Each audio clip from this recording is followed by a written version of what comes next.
Dunay panghitabo sa kalibutan, nga usahay di nato masabtan.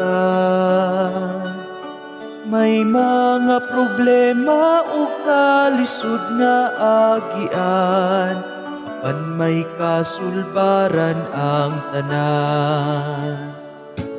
Dunay mga tawong nagbangutan, naghambin o kasakit sa dughan.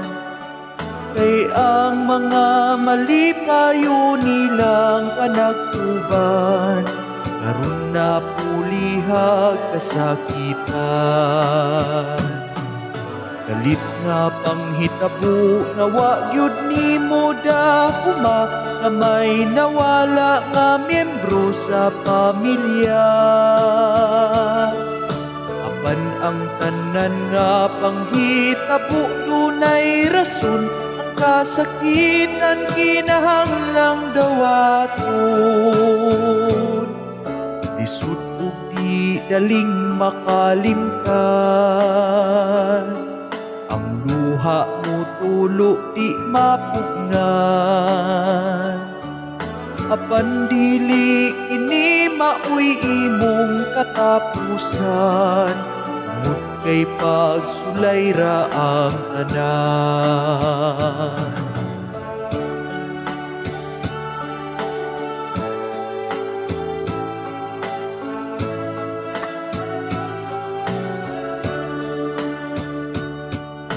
Kalit nga panghitabo nga wa gyud nimo dahuma, nga may nawala nga miyembro sa pamilya.